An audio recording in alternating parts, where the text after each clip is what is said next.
Hey guys, কি খবৰ আপোনালোকৰ? আশা কৰোঁ নিশ্চয় ভাল। সকলোৱে নিশ্চয় ভালে আছে। মই আজি পুনৰ এটা ৰেচিপি লৈ পেলাই আহিছোঁ।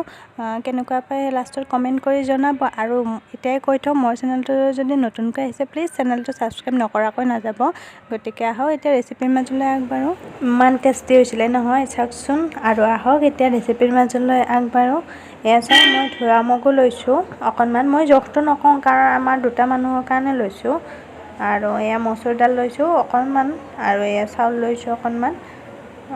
মই জোখ কৰি দিয়া নাই, গতিকে জোখটো মই ক'ব নোৱাৰিম। আপোনালোকেতো খিচিৰি বনাব জানেই, কিন্তু মই কেনেকৈ বনাম মই সেইটোহে দেখুৱাইছোঁ। আৰু এইখিনি গোটেইখিনি মই কুকাৰ এটাত দি ল'লোঁ। আৰু ইয়াতে নিমখ দিছোঁ অকণমান মোৰ প্ৰয়োজন অনুসৰি। আৰু এয়া চাওক, এনেকৈ মই আলু দুটা কাটি লৈছিলোঁ। আলুখিনি অকণমান ডাঙৰকৈ হ'লে মই ভাল পাওঁ। আৰু এইখিনি কুকাৰত দি দিছোঁ।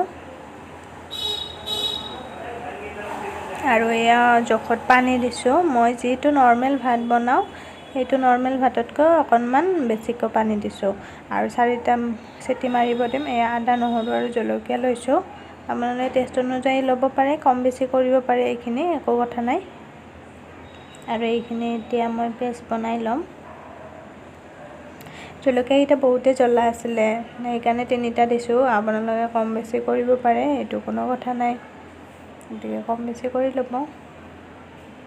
আৰু এয়া চাওক, পেষ্ট ৰেডি। আৰু এইখিনি মই অকণমান দেখুৱাই দিছোঁ। বিলাহী মই টক বনাইছিলোঁ, যিহেতুকে খিচিৰি আৰু বিলাহী কম্বিনেশ্যনটো বহুত ভাল। সৰস্বতী পূজাততো সকলোৱে খায়েই, মইতো বহুত ভাল পাইছিলোঁ। আৰু এইপিনে চাওক, মই তেল অকণমান বেছিকৈ দি লৈছোঁ। আৰু ইয়াতে পিঁয়াজ দিছোঁ। তেলখিনি যেতিয়া গৰম হৈছে, এইখিনি টাইমত গেছৰ ফ্লেমটো অকণমান ল' কৰি থ'ব, নহ'লে দেই যোৱাৰ চান্স থাকে। আৰু ইয়াতে মই দি দিছোঁ তেজপাত আৰু গোটা জিৰা। আপোনালোকে ইচ্ছা কৰিলে শুকান জলকীয়াও দিব পাৰে, সেইটো আপোনালোকৰ নিজৰ কথা। আৰু এতিয়া যিখিনি মছলাৰ পেষ্ট বনাই থৈছিলোঁ সেইখিনি দি দিছোঁ। দি পেলাই মছলাৰ যিটো কেঁচা গোন্ধ থাকে সেইখিনি নোযোৱালৈকে মই ভাজি ল'ম ভালদৰে। আৰু এয়া চাওক, মোৰ ভজা প্ৰায় হৈ গৈছে, তেল বেৰিঙি আহিছে।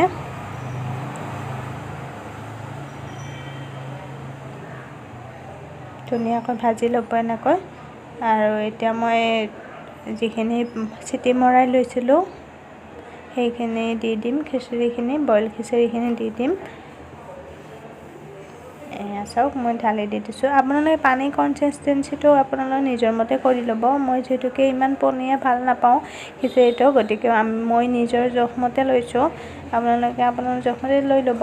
আৰু ঘি দিলেতো বহুত টেষ্ট হয়, কিন্তু কিছুমানে হয়তো ভাল নাপাব পাৰে ঘি দিয়াটো। মই ভাল পাওঁ, গতিকে মই দি দিছোঁ 2 চামুচ ঘি। ঘি দিলে টেষ্টটো অকণমান সুকীয়াই হয়। যিবিলাকে ঘি দি পেলাই খায় সেইবিলাকে নিশ্চয় গম পায়। আৰু এয়া চাওকচোন, কালাৰটো ইমান ধুনীয়া হৈছে। আৰু এয়া ভাজি ল'লোঁ আমাৰ কাৰণে। এয়া চাওক আলু।